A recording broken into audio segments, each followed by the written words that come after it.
യഥാർത്ഥത്തിൽ ഈ സംഘർഷം പശ്ചിമേഷ്യയിൽ കൂടുതൽ മൂർച്ഛിക്കുന്നു എന്നാണ് വിവരം. മാത്രമല്ല ഇറാനെ തകർക്കുക എന്ന ഒറ്റ ലക്ഷ്യം വെച്ചിട്ടാണ് ഇസ്രയേൽ ഇപ്പോൾ നീങ്ങുന്നത്. മാത്രമല്ല ആണവ കേന്ദ്രങ്ങൾ തച്ചുതകർക്കണമെന്ന അമേരിക്കയുടെ നിശ്ചയദാർഢ്യവും ഒരുപക്ഷെ ഇതിൻ്റെ പിന്നിലുണ്ടാകാം.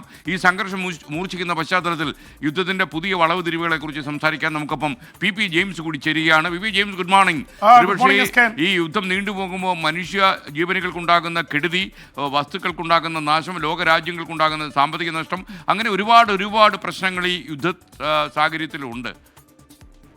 SKN ഇന്ന് പുലർച്ചെ വീണ്ടും ആക്രമണം നടന്നിരിക്കുകയാണ്. ഇറാന്റെ ബാലിസ്റ്റിക് മിസൈലുകൾ ടെല്ലവീവിലും ഹൈഫയിലും പതിച്ചതായിട്ടാണ് അറിയുന്നത്. എന്ന് മാത്രമല്ല, ഇറാൻ പ്രഖ്യാപിച്ചിരിക്കുന്നത് ഞങ്ങൾ ഹൈപ്പർസോണിക് മിസൈൽ പ്രയോഗിച്ചുവെന്നാണ്. അപ്പോൾ ഹൈപ്പർസോണിക് മിസൈൽ ഉള്ളത് റഷ്യയ്ക്കും അമേരിക്കയ്ക്കും ചൈനയ്ക്കുമൊക്കെയാണ്. അപ്പോൾ ശബ്ദത്തേക്കാൾ വേഗതയിലുള്ള മിസൈൽ, ഹൈപ്പർസോണിക് മിസൈൽ പ്രയോഗിച്ചു എന്ന് പറയുമ്പോൾ ഒരുപക്ഷെ റഷ്യ ഇറാന് ഹൈപ്പർസോണിക് മിസൈലുകൾ കൊടുത്തിട്ടുണ്ടാവണം.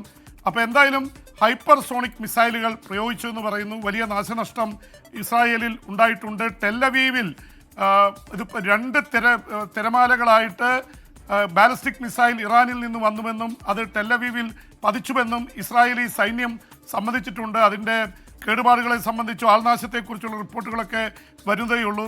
എന്തായാലും തിരിച്ചടിച്ചിട്ടുണ്ട് ഇസ്രായേൽ. ടെഹ്റാനിൻ്റെ കിഴക്കൻ ടെഹ്റാനിൽ മാരകമായിട്ട് അവിടുത്തെ സേനാ താവളത്തിന് മേൽ ആക്രമണം നടത്തിയിട്ടുണ്ട്. ഇറാനും അവകാശപ്പെടുന്നത് അത് തന്നെയാണ്. ടെഹ്റാനിലെ ഇസ്രായേലിൻ്റെ സൈനിക താവളങ്ങൾക്ക് നേരെ ആക്രമണം നടത്തിയെന്നാണ്. എന്നാൽ 2 കൂട്ടരും അതിൻ്റെ നാശത്തെക്കുറിച്ചുള്ള കാര്യങ്ങൾ വെളിപ്പെടുത്തിയിട്ടില്ല.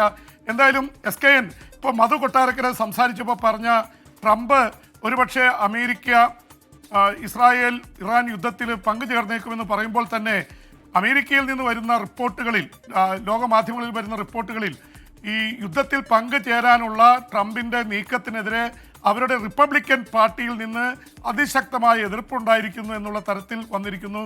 അവിടുത്തെ കെൻഡക്കിയിലെ US-ൻ്റെ കോൺഗ്രസ്മാനായിട്ടുള്ള തോമസ് പറഞ്ഞിരിക്കുന്ന മാസി, അദ്ദേഹം പറഞ്ഞിരിക്കുന്നത് അമേരിക്ക ഫസ്റ്റ് എന്ന് പറഞ്ഞുകൊണ്ടാണ് ട്രംപ് അധികാരത്തിൽ വന്നത്. മറ്റ് രാജ്യങ്ങളിലെ യുദ്ധങ്ങളിലൊന്നും നമ്മൾ ഇടപെടാൻ പോകുന്നില്ല. അതിൽ നിന്ന് മാറിക്കൊണ്ട് ട്രംപ് ഇങ്ങനെ നിലപാടെടുക്കുന്നതിനെ അനുകൂലിക്കാനാവില്ല എന്ന് പറഞ്ഞിരിക്കുന്നു.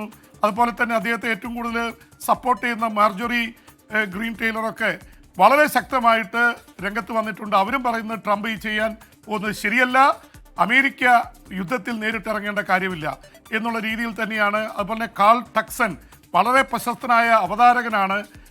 അദ്ദേഹം ഷോമാൻ ഫോക്സ് ന്യൂസിൻ്റെ വളരെ പ്രശസ്തനായ അവതാരകനും ട്രംപിനെതിരെ രംഗത്ത് വന്നു. ട്രംപ് അതിൽ പറഞ്ഞിരിക്കുന്നത്, കാൾസനെ പറഞ്ഞ് മനസ്സിലാക്കൂ, നമ്മൾ ഇറാന് ന്യൂക്ലിയർ വെപ്പൺ ഉണ്ടാവാൻ പാടില്ല, അതുകൊണ്ടാണ് ഞങ്ങൾ ഇടപെടുന്നത് എന്നുള്ളത്. അപ്പോൾ ട്രംപിന് വലിയ എതിർപ്പ് നേരിടുന്നുണ്ട്. അതുകൊണ്ടാണ് ട്രംപ് ഇരട്ടത്താപ്പ് സംസാരിക്കുന്നത്. ഒരു ഭാഗത്ത് പറയുന്നു ഞങ്ങൾ പങ്കാളിത്തം ഉണ്ടാവില്ല, ഇന്നലെ പറഞ്ഞു അൺകണ്ടീഷണൽ സറണ്ടർ. എവിടെയാണ് അദ്ദേഹം ഒളിച്ചിരിക്കുന്നതെന്ന്, ആയത്തുള്ള ഖമനായി എവിടെയാണ് ഒളിച്ചിരിക്കുന്നത് ഞങ്ങൾക്കറിയാം.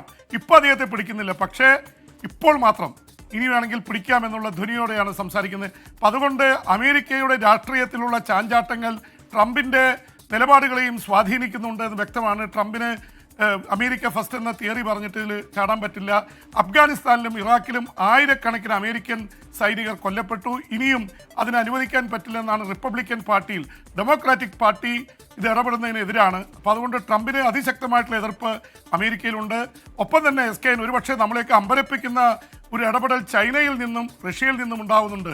റഷ്യ പറഞ്ഞിരിക്കുന്നത് ഇസ്രായേൽ ഇറാനിൽ കയറി അടിച്ചത് അത് ഇലീഗലാണ്, അനധികൃതമാണ്, അത് അംഗീകരിക്കാനാവില്ല എന്നുള്ള തരത്തിലാണ് റഷ്യയിൽ നിന്ന് ആയുധ സഹായം ഇറാൻ ഉണ്ടാവുമെന്നുള്ള തരത്തിൽ ഇത് വരുന്നുണ്ട്. ഒപ്പം തന്നെ ചൈന ഇതിൽ വലിയ ആശങ്ക പ്രകടിപ്പിച്ചിട്ടുണ്ട്. എന്ന് ഇസ്രായേൽ ചെയ്യുന്നത് ശരിയല്ല, ഇറാനുമായിട്ട് സംസാരിക്കുന്നു. അങ്ങനെ റഷ്യയും ചൈനയും കൂടി ഇതിൽ ഇടപെടുന്ന അവസ്ഥയിലേക്ക് കാര്യങ്ങൾ എത്തുന്നുണ്ട്. ഒരുപക്ഷെ ട്രംപിൻ്റെ ഇന്നലത്തെ പ്രസ്താവനയായിരിക്കണം ചൈനയെയും റഷ്യയും വല്ലാത്ത രീതിയിൽ പ്രകോപിപ്പിച്ചിട്ടുള്ളത്. അൺകണ്ടീഷണൽ സറണ്ടർ, നിരുപാധികം കീഴടങ്ങുക എന്നാണ് ട്രംപ് ഖമനയോട് ആവശ്യപ്പെട്ടത്. പക്ഷേ ഖമനായി അത് തള്ളിയിരിക്കുന്നു. അദ്ദേഹം ബങ്കറിൽ ഇരുന്നായിരിക്കണം ഒരുപക്ഷെ അത് തള്ളിയിരിക്കുന്നതെന്ന് മാത്രമല്ല, ഇസ്രായേലിൻ്റെ സിയോണിസ്റ്റ് ഭരണത്തിനെതിരെ അതിശക്തമായ തിരിച്ചടി ഉണ്ടാവുമെന്ന് പറഞ്ഞതിന് ശേഷമാണ് ഹൈപ്പർസോണിക് മിസൈലുകളൊക്കെ പ്രയോഗിച്ചിട്ടുള്ളത്. എന്തായാലും യുദ്ധം കൂടുതൽ രൂക്ഷമായി പോകുന്ന അവസ്ഥയിലേക്കാണ് കാര്യങ്ങൾ. SKN. Okay, thank you P James.